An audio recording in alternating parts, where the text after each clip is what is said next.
Conciencia Curativa Biológica, Ciencia Curativa Germánica con el Dr. Antonio Galicia González. Nuestro cuerpo y nuestra mente están conectados. Comprenderlo traerá salud a tu vida. Todos los miércoles en punto de las 12 del día en Om Radio. Conciencia Curativa. Tengan todos ustedes aquí en su programa, una emisión más de su programa Ciencia Curativa Biológica, con su amigo servidor, Dr. José Antonio Galicia González. Es un verdadero gusto saludarlos, saber que cada semana nos sintonizan. Una disculpa si los que nos han buscado los viernes, nos han buscado, sintonizado y no han encontrado el programa. Los programas se han pasado, es el tercer programa en el que se pasa los miércoles de 12 a 1 aquí en Om Radio. Recuerde que puede llamarnos a la cabina, puede contactar omradio.com.mx y nos puede dar mensajes de WhatsApp 2221 4006 45, 2221 4006 45. Recuerde que estamos dando consultas en la ciudad de Puebla, 7 Sur 2506 en la colonia Chulavista, 7 Sur 2506 en la colonia Chulavista, Puebla. Para los que son del país, fuera del país o que están en las orillas y quieren contactarnos para hacer una consulta vía Skype, es más 52 1 22 21 40 06 45 para hacer consultas vía internet.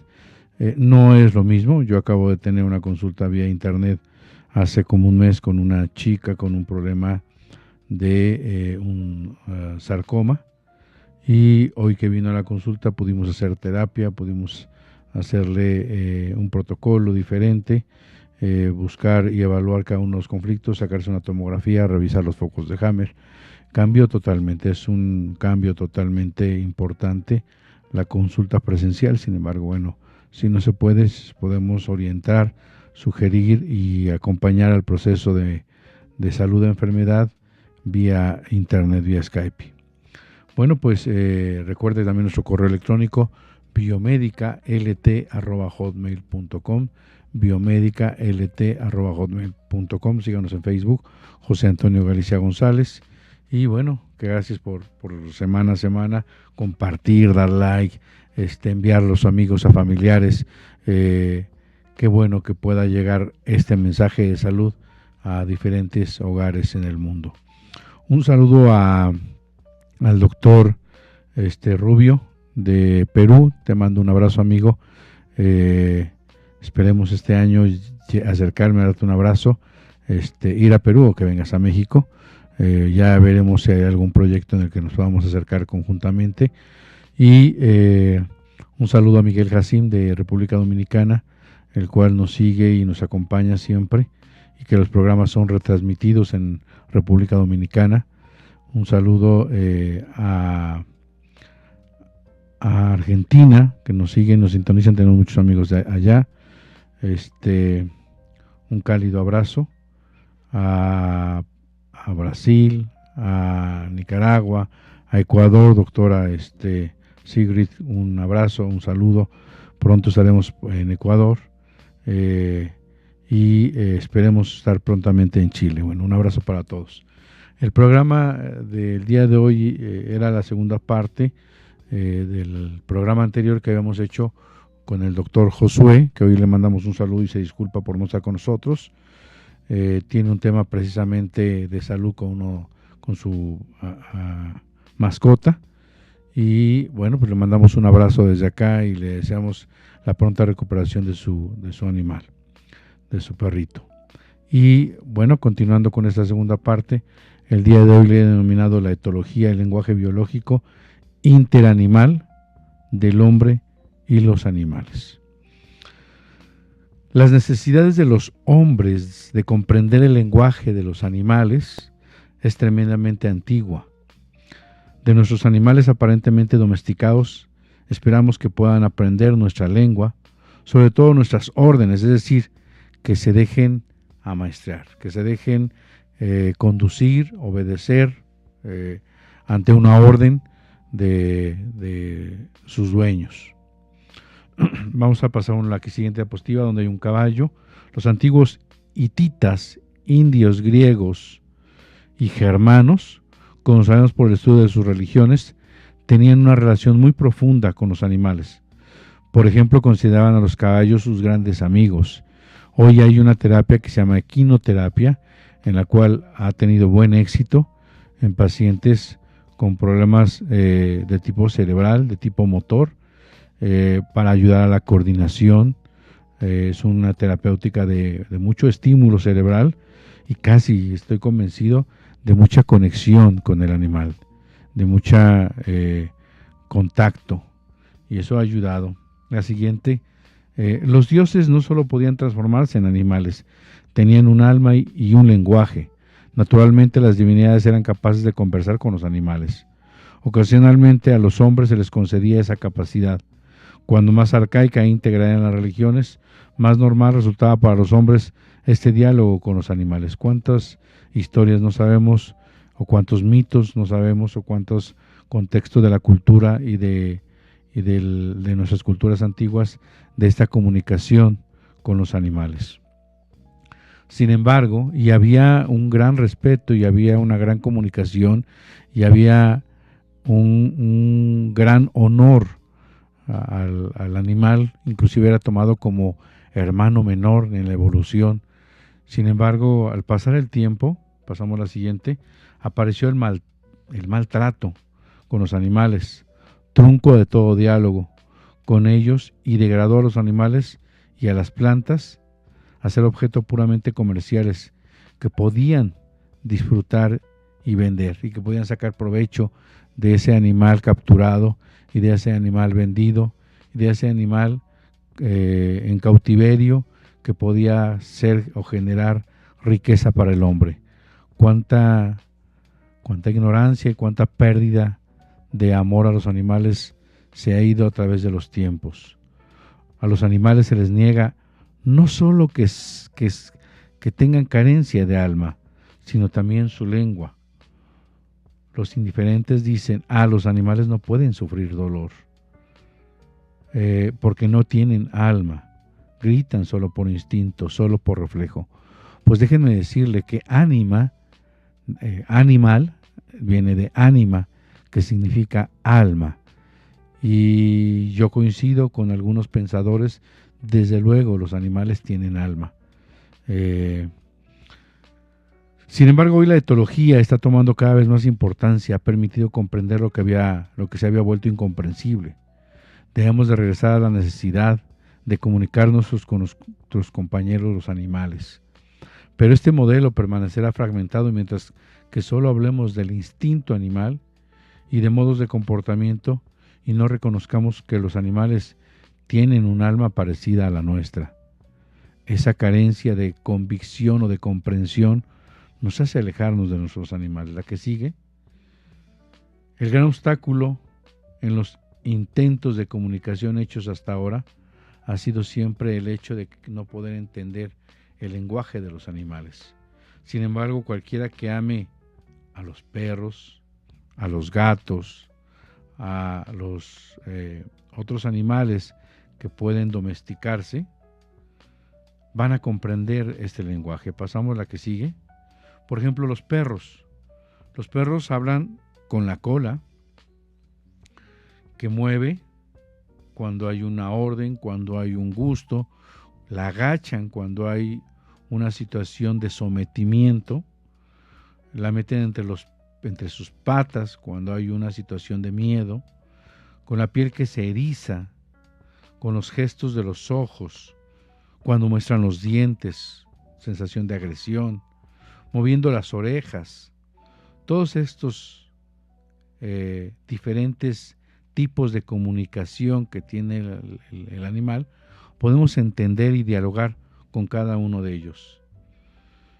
Inclusive actos rituales donde cualquier animal sometido ante el enemigo victorioso ofrece el cuello como mecanismo de debilidad y sometimiento. En una manada de lobos, el lobo alfa que lleva al grupo, los demás lobos van a ofrecer el cuello como mecanismo de rendición, de sometimiento, y de que es uno el que va a llevar esa manada, el que es uno, el que va a cuidar, el que va a dirigir y el que va a buscar que preserve la manada. Se han dado cuenta la naturaleza que si es un grupo de lobos, 10, 20, va a ser mucho más fácil que sobrevivan que uno solo.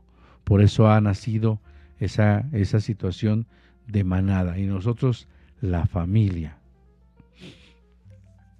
Pasamos a la siguiente. Existe, sin embargo, una comunicación inherente al lenguaje entre los humanos y los animales. Se trata de la lengua biológica interanimal de nuestro cerebro. Resulta esta lengua común muy clara y fácilmente reconocible. Podemos en líneas generales conversar figurativamente con cualquier animal, caballo, perro, vaca. ¿Cómo? Mediante la tomografía simple de cráneo de cualquier animal. Esta comunicación inherente entre el lenguaje de los humanos, porque sabemos cuáles son los conflictos biológicos que han impactado al humano y en qué área del cerebro van a dejar una huella, una marca. Y podemos ver a través de una tomografía qué conflicto biológico ha vivido ese animal y cómo ha dado respuesta a su cerebro y ha dejado un cambio, modificación en el parénquima cerebral, formando anillos circulares en forma de diana, siendo los llamados focos de Hammer los que podemos interpretar a la luz de hoy de las investigaciones actuales de qué conflicto biológico, de qué conflicto interanimal tuvo este individuo y que va a expensas de su supervivencia. De hecho, la lengua del cerebro, justamente la lengua biológica interanimal, es análoga a aquella que los humanos tanto respeto a la localización de los miedos, de los conflictos conectados al cerebro, como las modificaciones que suceden en el organismo. Vamos a encontrar conflictos madre, pequeño, animal. Vamos a encontrar conflictos biológicos de desvalorización del animal. Vamos a encontrar conflictos de miedo por detrás, miedo en la nuca en un animal. Vamos a encontrar conflictos de territorio en los animales. Vamos a encontrar conflictos de frustración sexual. Vamos a encontrar conflictos de pérdida. Es decir, vamos a tener ese lenguaje interanimal en el cerebro para poder entender el lenguaje más preciso, que es el conflicto o el lenguaje biológico.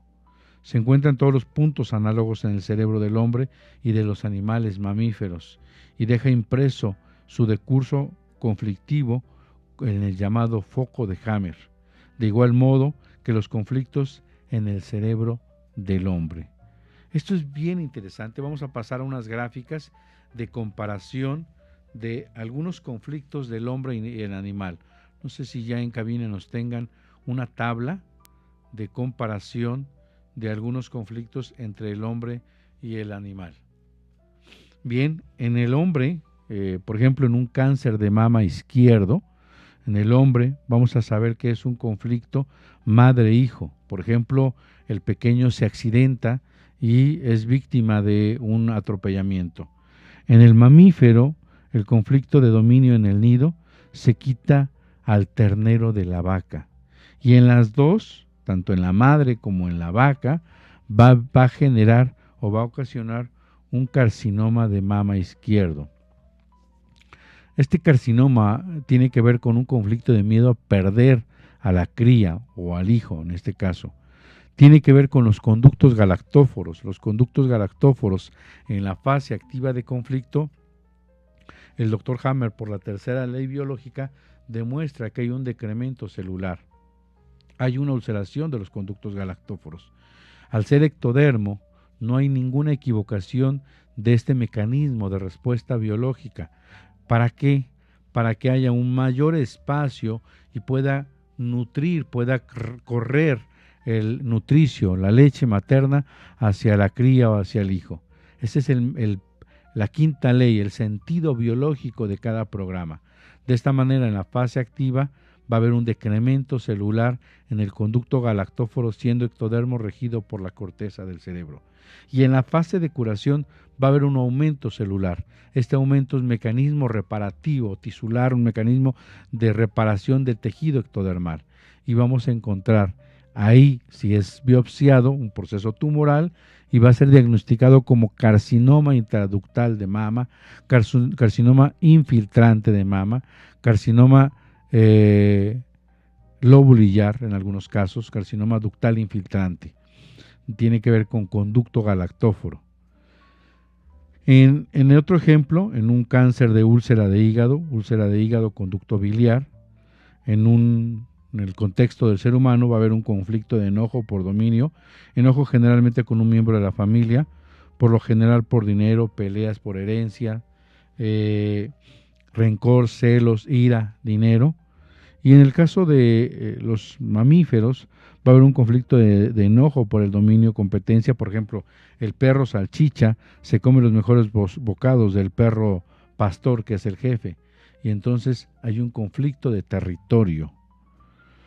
En el caso de un CA coronario o un CA bronquial, tiene que ver con un conflicto de dominio, conflicto de miedo por el dominio. Es decir, pierde el lugar, el trabajo, la mujer o amiga, es conquistado por otro. En el caso de el mamífero, un ciervo joven expulsa al ciervo viejo del rebaño, ciervo hembra huye del rebaño a otro. De esta manera hay un conflicto bronquial por miedo a perder el territorio o un conflicto coronario por invasión al territorio, amenaza en el territorio. Son áreas que están en el cerebro y que tienen que ver con estos programas de supervivencia. Al ser ectodermo, primero ulcera, tanto la mucosa bronquial como la parte íntima de la arteria coronaria. ¿Cuál es el sentido biológico? En uno para que entre más aire y sea más fuerte, y en el otro para que irrigue más sangre y combata con más fuerza ante ese conflicto de contrariedad con el ciervo más joven. En este caso con el trabajo o la conquista de otro. Y en la fase de solución aparece un proceso inflamatorio bronquial, en este caso que llamamos bronquitis, neumonías, etcétera, atelectasia, y en el área del área coronaria aparece un espasmo, cierre, que es lo que ven los cardiólogos cuando hacen cateterismo, y que hay una reducción y que ponen un TENS, porque se dice que esa reducción va a ser paro del corazón y va a venir un infarto al corazón. El doctor Hammer explica con mucha precisión que no pasa nada si no es a través del cerebro, de manera que encuentra que el automatismo cardíaco se encuentra en el cerebro y que la zona que rige el área de la coronaria se encuentra en un área cercana al automatismo cardíaco. De esta manera, cuando se inflama tanto el área de reparación del tejido coronario, se inflama el área del cerebro que rige al corazón, y de esta manera puede venir desde el cerebro un paro cardíaco. Si el conflicto de territorio dura más de 3 meses, va a venir solamente un dolor precordial. Si dura 6 meses, va a venir una angina de pecho. Si el conflicto, o un infarto menor, si el conflicto dura más de 9 meses, va a venir un infarto letal. Nada tiene que ver el colesterol en este tema. Perdón para aquellos que están apasionados a ese tema. Puede haber pacientes que tengan 700 de colesterol y no les pase absolutamente nada. Puede haber pacientes que tengan la normalidad del colesterol, triglicéridos y etcétera, y pueden tener deportistas de alto rendimiento con una cardiomegalia compensatoria, es decir, con un corazón grande y fuerte, y puede venir un infarto letal. De manera que tiene que ver desde la nueva medicina, desde la ciencia curativa biológica, un conflicto de territorio. En este caso, el cáncer de cuello de útero tiene que ver con un conflicto sexual femenino. La mujer pesca a su marido infraganti, conflicto biológico arcaico de que la otra sea copulada y quizás se embarace y ella no. Tiene que ver con un conflicto biológico de esta naturaleza. En el caso de los mamíferos, conflicto de no ser copulada, la perra que pasea es alejada siempre de los machos por el dueño, no la han dejado tener cría. Es curioso, pero es un lenguaje biológico. En la fase activa de conflicto se ulcera. El mecanismo es de que puedas fácilmente ser copulada. Y en la fase de curación crece ese mecanismo reparativo y aparece lo que conocemos como carcinoma de cuello uterino. Y a pesar de que es un diagnóstico que le han echado la culpa al virus del papiloma humano y que además se considera que es un cáncer agresivo, un cáncer que va a matar a la persona, ese crecimiento celular desde el descubrimiento científico de la ciencia curativa biológica ha demostrado ser un tejido que deja de crecer en un tiempo razonable y que después se degrada o se ayuda a reducir, en este caso. Tenemos un caso de Perú en el que una paciente llegó con nosotros, con el doctor José Luis Rubio y su servidor, y había sido diagnosticada de un cáncer cervicouterino. Esta paciente, ya lo he platicado en algún otro programa, tuvo a bien de recibir unas llamadas de un enamorado y era una persona soltera que finalmente, a pesar de tener ciertas emociones encontradas y generar, por lo menos llamarle la atención, distraerle, pensar un poco en esa posibilidad, después de un tiempo decide que eso no es para ella. Y cuando llega con nosotros, llega con ese diagnóstico, ya sea una persona que tiene que ver con un conflicto de no ser copulada, entra en copulación o acepta que no es necesario, es decir, resuelve el conflicto finalmente. Y llegó con nosotros con ese diagnóstico, pasó un tiempo razonable, fui a los 3 meses, hicieron estudios, aún estaba, colposcopía y todo el asunto, y después en el inter que yo iba de nuevo, tuvo un cólico abdominal, la llevaron de nuevo al mismo hospital, le hicieron colposcopía, biopsia, todos los estudios requeridos y la paciente no tenía absolutamente nada. De esta manera pudimos demostrar que hay remisiones para la medicina, entre comillas, espontáneas, pero en realidad sigue el curso que demostró científicamente a través de 5 leyes que el ectodermo en la fase activa úlcera y en la fase de curación crece y después termina por dejar de crecer y ya sea degradarse o encapsularse o desaparecer.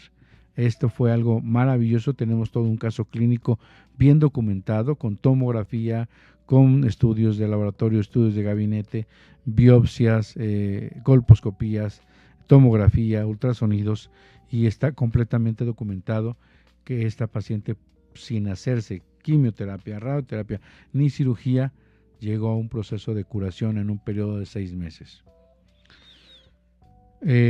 Pasamos a otra, donde hablamos de leucemia, en este caso el cáncer de óseo, o el verdadero cáncer es una necrosis del hueso, y la fase de curación del cáncer de hueso es la leucemia o el llamado osteosarcoma. Tiene que ver en el ser humano con un conflicto de pérdida de autoestima, una pérdida de desvalorización, un conflicto de desvalorización o de devaluación. Por ejemplo, un empleado no es ascendido, alguien no pasa una prueba y se siente desmoralizado. Alguien en el último minuto tiene que meter la canasta para ganar una competencia y la pierde. Alguien en el último momento tiene que meter un gol para ser campeones y lo pierde. Alguien en el último momento es su última prueba para ascender o para pasar o para terminar la carrera y lo reprueba. Todo este tema de desvalorización tiene que ver con estructura ósea. Y en la fase activa de conflicto, al ser un tejido de mesodermo regido por la sustancia blanca o el cerebro medio, lleva un proceso primario de necrosis. Recuerden que el doctor Hammer habla de 5 leyes y en la segunda ley dice que hay cada proceso de enfermedad está compuesto de 2 fases. Una fase de simpaticotonía, y una fase de vagotonía o fase de curación. Es decir, todo proceso de enfermedad es un proceso bifásico, siempre y cuando se llegue a la solución del conflicto. De esta manera, en la fase activa de conflicto va a haber necrosis y en la fase de curación va a haber un crecimiento celular propio del hueso. ¿Y qué va a ocupar? Las células que se fabrican en el hueso. En la parte media del hueso hay una zona que se llama médula. Ahí se fabrica, ahí crecen, ahí se multiplican, ahí se desarrollan los llamados blastos. Los blastos son buen cemento para reestructurar el hueso. Y entonces empieza un crecimiento intenso para la medicina, desordenado para el doctor Hammer, con un sentido pleno y biológico para rellenar ese hueso, inclusive para hacer un callito óseo, para hacerlo más fuerte, como en una fractura. En una fractura, cuando se consolida y cuando sella, hay una reparación, hay un crecimiento celular que se da alrededor de la fractura, y ahí se hace un callo óseo. De esta manera, mientras no sea roto el periósteo por una fractura o sea roto por una biopsia, las células que están creciendo en el hueso internamente no van a salir afuera. Cuando salen afuera, se considera que el hueso crece hacia afuera y se llama osteosarcoma. Para el doctor Hammer, el osteosarcoma es la fase de curación de un crecimiento celular interno del hueso, y que se rompe la capa que cubre al hueso, que se llama periósteo, y que al salir estas células hace el crecimiento celular extra. O bien empiezan a ser células estaminales, células blastos en forma intensa, y aparecen en periferia, es decir, en la sangre periférica, desorden o retraso o adelanto, exacerbación o disminución de las células hematopoyéticas, glóbulos rojos, glóbulos blancos y plaquetas, y además se encuentran blastos, y a esto le llaman leucemia. Y han pensado que tiene cáncer en la sangre, que hay un tema en el que el paciente se ha vuelto las células desquiciadas y lo van a matar. Y todo lo que venga a partir de ahí, cualquier órgano que falle, le van a echar la culpa a la leucemia, a pesar de que las células del hueso son mesodérmicas y cualquier otro tejido puede ser de diferente estirpe embriológica. Eso se nos queda mucho en la mente de cualquier otra situación. Ya tuve una paciente que dejó de orinar porque hizo un conflicto de colectores, y además la estaban obligando, ella es testigo de Jehová, y la estaban obligando a pasarle sangre. Ella no quería, se vio amenazada y no quería estar ahí, hizo un conflicto de colectores, dejó de orinar, y entonces el médico le dijo: ya tiene invasión del cáncer, ya llegó a los riñones y los está destruyendo. Hay un doctor en Atlisco, vamos a invitarlo próximamente, el doctor Reyes, y el doctor me buscó, y le dije: bueno, pues lo importante es que si no se quiere transfundir, pues que salga del hospital. Lo trasladamos a otro hospital y el paciente empezó a orinar. De esa naturaleza, así simple y sencillo aparentemente. Bueno, pues en la fase de un ser humano va a haber un conflicto de desvalorización, y la fase de curación va a aparecer la leucemia o el osteosarcoma. ¿Cuántos miles de niños mueren hoy en día por considerar la leucemia un cáncer en la sangre? Hay unos videos de la familia Flamán, búscala en internet. Es un joven que tuvo la oportunidad de confiar en nosotros y que hoy está sano completamente. Hay una chica en Estados Unidos que estaba hecho un huesito, a ver si nos manda un mensaje porque está conectada al Face. Ella llegó con nosotros, prácticamente la habían desahuciado, ya la pedían que se fuera a su casa, la sacaron del hospital aquí en Puebla y la llevaron a mi consultorio, y gracias a Dios después de un año se recuperó, y hoy, después de pues yo creo que 12 años, está viviendo en Estados Unidos, ya es una mujer feliz y casada y está completamente sana. Y en el lenguaje animal, por ejemplo, un perro no puede caminar por un tiempo, a un ciervo le rompen la cornamenta durante una pelea, a un elefante se le mutila el colmillo. Es ejemplos para que vean cómo en la naturaleza podemos vivir conflictos de desvalorización tanto en el ser humano como en el animal. Cáncer de testículo, conflicto de pérdida, el padre pierde a su hijo, como el doctor Hammer le pasó, o alguien de la familia o camarada o amigo. El perro pierde a la persona de referencia o al camarada de juegos. Vamos a pasar a nuestro primer corte y regresamos con ustedes en su programa Ciencia Curativa Biológica con su amigo y servidor, doctor José Antonio Galicia González. No se vaya, esperemos un momento, regresamos.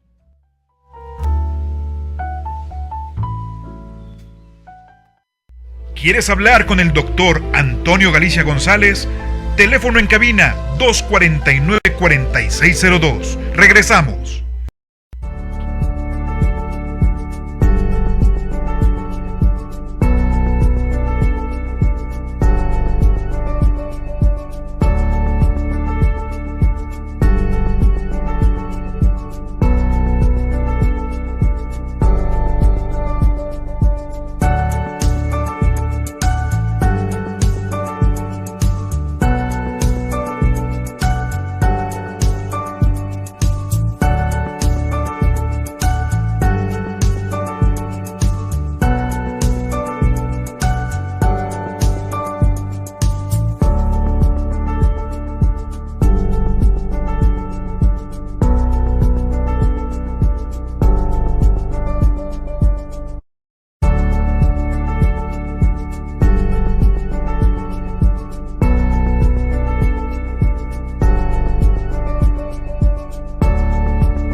¿Quieres hablar con el doctor Antonio Galicia González?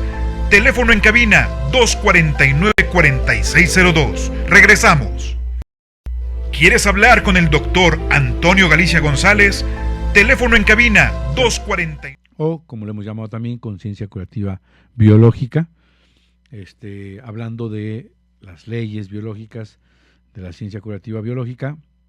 Estamos hablando de los ejemplos que podrían darnos en conflictos biológicos en los animales en relación a los conflictos biológicos de los seres humanos. Por ejemplo, un cáncer de recto o uno de vejiga tiene que ver con un conflicto de marcación del dominio. Se dice al paciente, no sabes quién es tu padre. Puede generar esto un problema en recto. La hija casada duerme siempre con otro hombre, un sea de vejiga, conflicto de territorio. El ciervo del dominio vecino violenta permanentemente los límites del coto, del animal.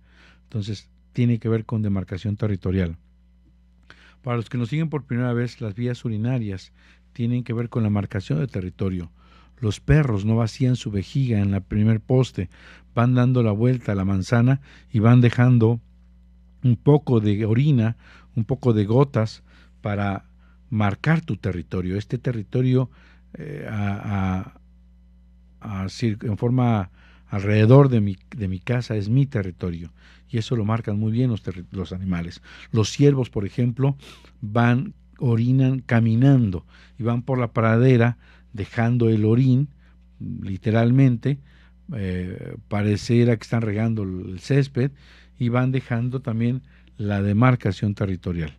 De manera que si una persona es violentada en su territorio, es revisado su celular, es meter la mano en una bolsa de una mujer, es sentarse en el sillón de un ejecutivo, de un gerente, el empleado ahí se sienta, es el abrir cajones que no corresponden, romper la privacidad, es meterse con tu familia, con tu hijo, con tu casa, con tu terreno, es plantar un árbol donde no es tu límite territorial, es meterse a un terreno que están invadiendo. Todos estos lenguajes de territorio tienen que ver con la pelvis renal, los ureteros, la uretra y la vejiga. Todas esas patologías tienen que ver con demarcación territorial. Y en la fase activa de conflicto, primero ulcera por ser ectodermo, y en la fase de curación crece. Ahí viene el diagnóstico de cáncer de vejiga o carcinoma de vejiga. Finalmente, este crecimiento al ser ectodermo termina ese crecimiento y vamos a decirlo así, se vuelve inofensivo. Vamos a poner algunos ejemplos. Por ejemplo, la madre leona. La leona pare sus cachorros y durante el tiempo de amamantamiento deja de estar en celo. Es madre y no la hembra del león. Vamos a pasar a la siguiente diapositiva. El rey del bosque no está nada contento con la situación, ya que la única función biológica es aparearse de nuevo con la leona para la preservación de la especie. El león es una especie de receptáculo de espermatozoides. Tiene aproximadamente 150 relaciones sexuales por semana. Imagínese usted la capacidad de procreación que tiene este animal. A menudo se trata de dar muerte a sus crías, sobre todo si pelean por el territorio leones alfa o leones jefes de manada y el que viene externo logra matar o dominar al león. El león que llega mata a las crías y de conseguirlo la leona vivirá inmediatamente un conflicto de autodesvalorización por no haber sido capaz de protegerles o por no haber sido buena madre, que desencadena en una necrosis de sus ovarios.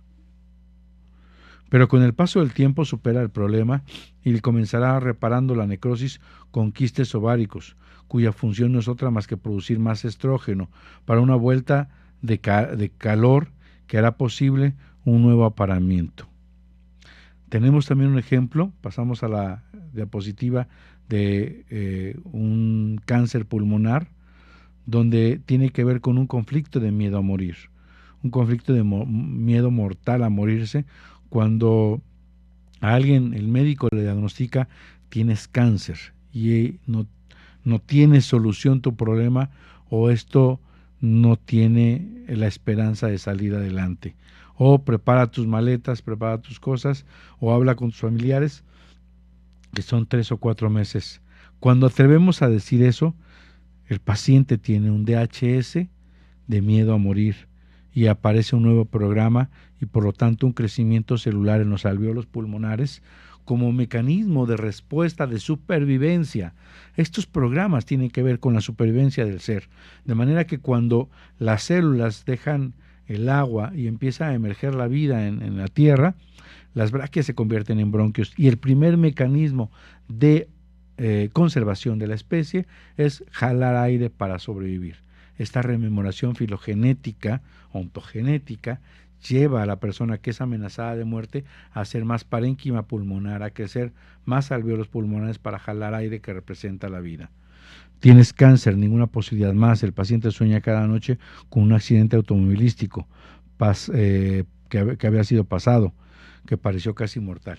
Esto es bien importante porque el Dr. Hammer incluye los sueños como activación de conflictos biológicos o como recaídas de conflictos.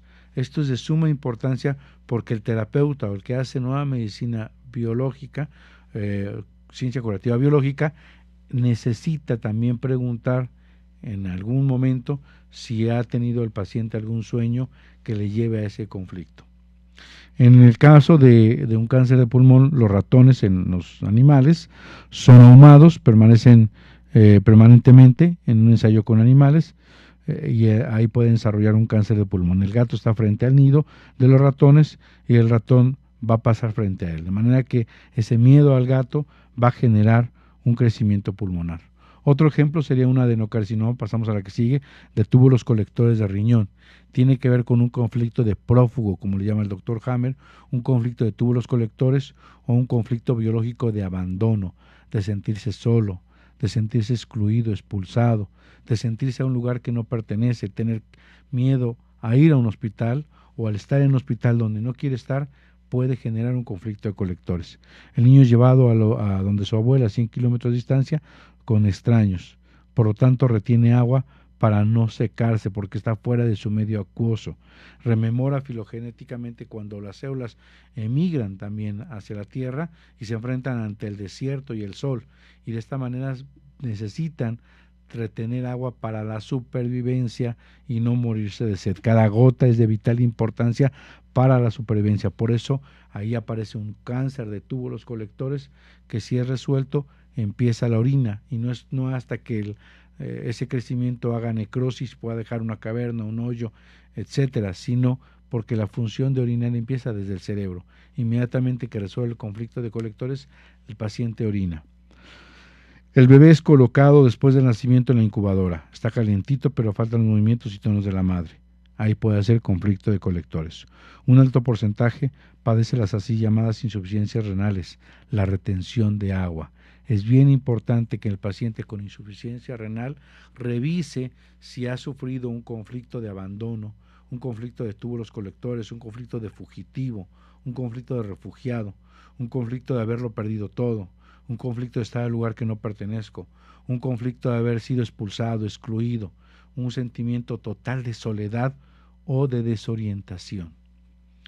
En un ejemplo con los animales, se compra la vaca y se lleva con las vacas desconocidas. Ahí padece un conflicto de fugitivo, retiene agua. El recién nacido de un rebaño pierde de vista a su madre por un incidente. Por la retención de agua provocada por el conflicto, tiene 2 días la posibilidad de encontrar a su madre. Es un programa totalmente de supervivencia. Vamos a pasar a otro ejemplo con un lobo. El bocado está en el estómago, o el bocado en el estómago.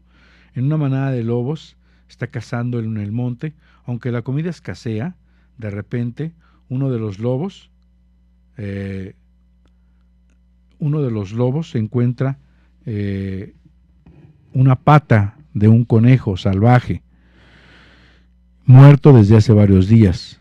Para que no se le arrebaten los otros lobos, se la traga deprisa. Pero como la pata es demasiado gruesa, se queda atorada en el estómago.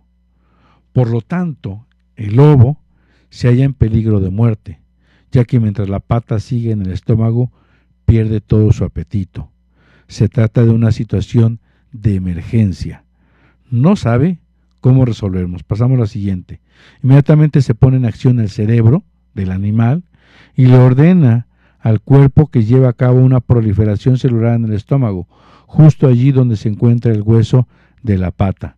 Esto se trata de un tumor de estómago que histológicamente o patológicamente le podríamos llamar adenocarcinoma de estómago.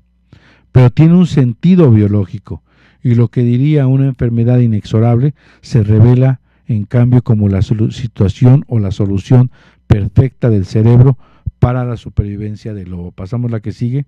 Se ha demostrado efectivamente en el laboratorio de las células tumorales del estómago segregan cantidad de ácido clorhídrico en mayor cantidad que tiene el poder digestivo de 3 a 10 veces superior a las células normales. Pasamos a la que sigue. Así, por lo tanto, el hueso puede ser digerido más rápidamente y el lobo puede sobrevivir.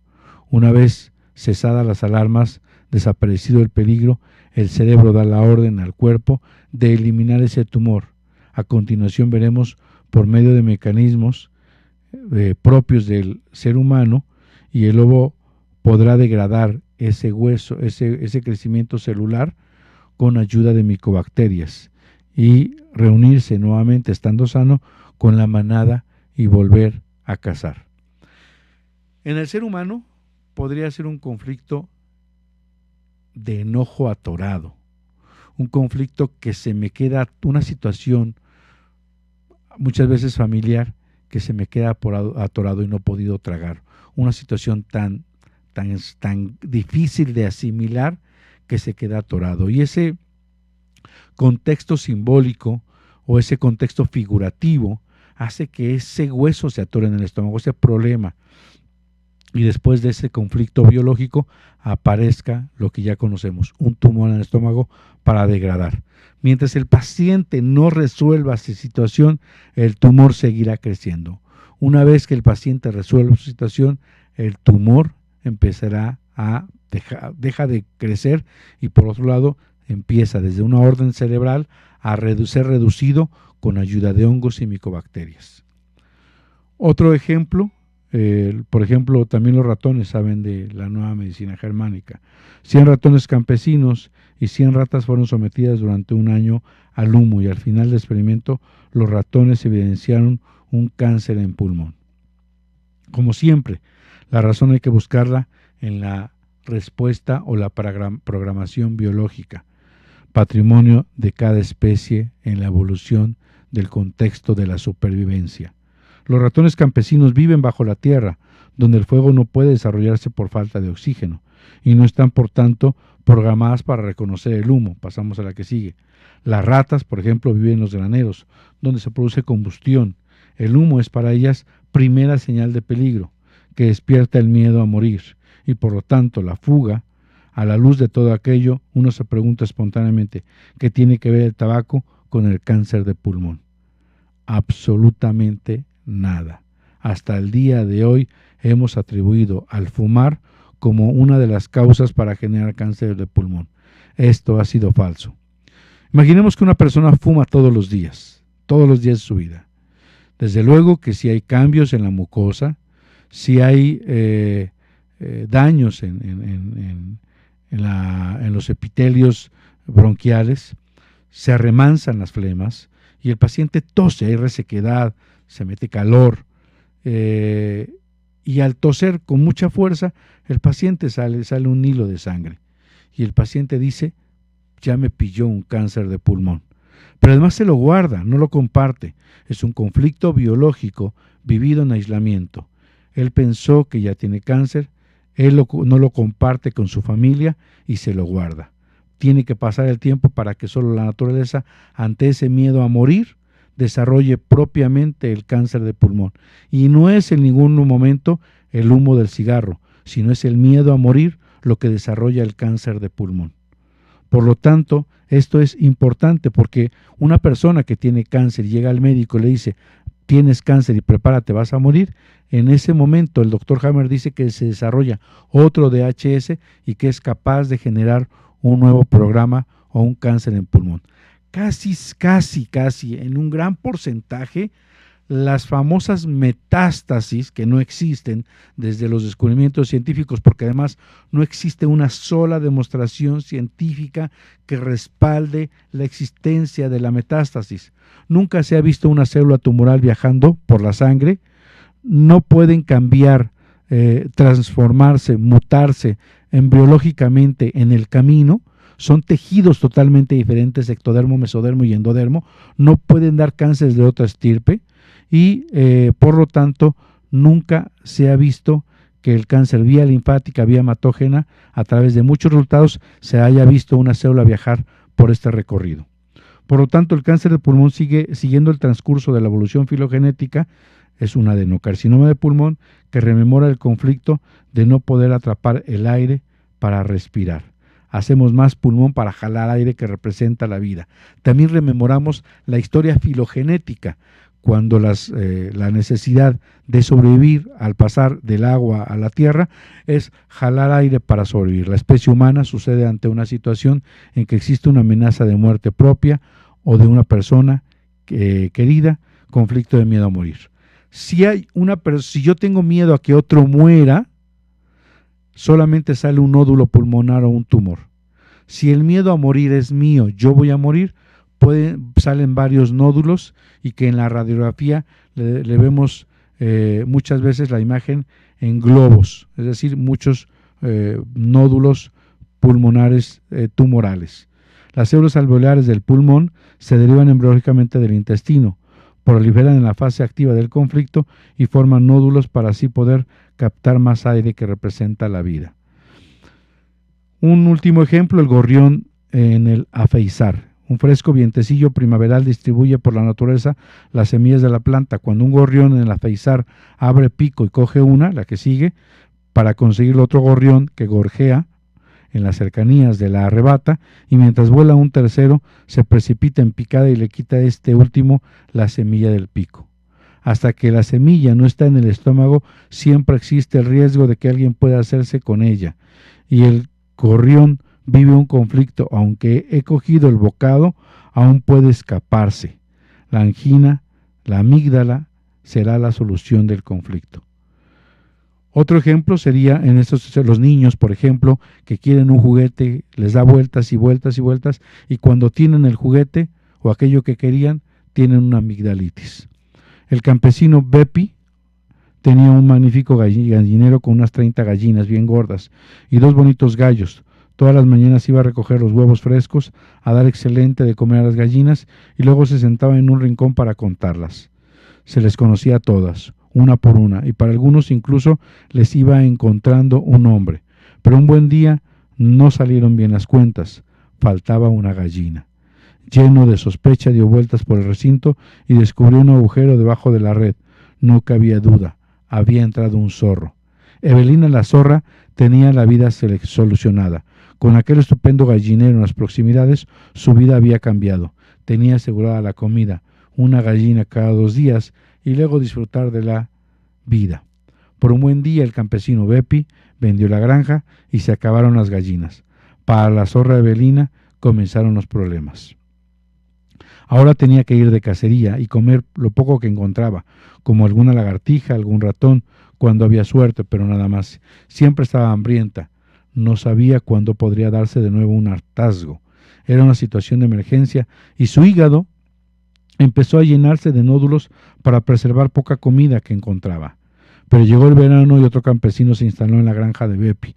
Evelina estaba salvada y comenzó a curarse del hígado, que en breve tiempo volvió a su estado normal. Ese sería el lenguaje de encontrar un cáncer de hígado, pasar tiempos de hambre, tiempos de carestía, tiempos difíciles económicos que representan no llevar la comida suficiente a uno o a los familiares. Cuando hay un solo nódulo hepático, un cáncer de hígado, un solo nódulo es: mis hijos no van a tener que comer. Cuando son muchos nódulos, yo no voy a tener que comer, un cáncer de estómago, me van a abrir el estómago, me van a cortar el intestino, un conflicto de no poder, de morir de hambre, no llevar comida. Un pez fuera del agua. En septiembre los salmones remontan al río, vuelven al nacimiento del mismo para poner los huevos y morir. Es el ciclo de la vida que sigue el curso. Remontar un río impetuoso supone un inmenso esfuerzo y por si fuera poco, hay osos que los esperan. Los salmones, con la buena fuerza de su cola, dan saltos impensables, superan grandes peñascos, remontan los rápidos. Uno de ellos da un salto más largo para parar en la orilla, la sombra de una gran roca. Su vida corre peligro, pues está fuera del agua. Vive un conflicto de refugiado, de colectores, de aniquilación. Un pez fuera del agua está perdido. La única posibilidad le queda es bloquear los riñones para extraer al máximo el agua posible en espera de una ola que lo arrastre dentro del río. El sol sigue su órbita y dentro de poco el salmón se encuentra a pleno sol. Segundo conflicto de aniquilación. Segunda solución biológica. Bloquea las glándulas suprarrenales, la producción de cortisona para permanecer inmóvil y no equivocarse de dirección. Es su única esperanza, la supervivencia. Es biología pura que manda una situación de emergencia. Estos son los programas que surgen en el contexto de la vida humana. Estáis corriendo en un coche, una carretera de campo, el viaje transcurre tranquilamente y vas disfrutando la naturaleza que os rodea, cada curva de un nuevo paisaje iluminado por un cálido sol primaveral. En la lejanía ves la forma de un gran tráiler que avanza lentamente y no tardas mucho en estar detrás de él. Querés adelantarte, pero las curvas se suceden una tras otra y comienzas a impacientarte. Estás cansado de respirar todo lo que sale del escape. Tras la enésima curva, he aquí una breve recta. El camino está despejado. Por fin ponéis la directa, la lateral, la luz lateral y comenzáis a adentrarlo. Pero pronto llegas a otra dirección contraria. Se ve de frente, perla del sudor, la tensión aumenta, no nos da tiempo de frenar. Es cuestión de segundo, algo automático. Cambias de marcha a una inferior y aprietas el acelerador a fondo. Al turbocompresor de vuestro coche, que inserta con un silbido apenas perceptible y acelerando fuerte, terminarás adelante. Por los pelos, pero ha salido bien. Os pasáis la mano por la frente, unos 100 metros más y el estrés desaparece. Todo ha sido olvidado. Pones a pensar en el restaurante que te espera en el próximo pueblo. Este es el turbocompresor que salvó la vida de esa situación. Para que entendamos esto, el cáncer es el turbocompresor que el cerebro inserta para salvarnos la vida. Les mando un abrazo, se despide su amigo y servidor, Dr. José Antonio Galicia González. Aquí es un programa Conciencia Curativa Biológica. Nos vemos en la próxima. Om Radio, tradición, pura energía. ¡Vámonos! El doctor Antonio Galicia González te espera el próximo miércoles en punto de las 12 del día. Conciencia Curativa Biológica. Nuestro cuerpo y nuestra mente están conectados. Comprenderlo traerá salud a tu vida. Aquí en Om Radio.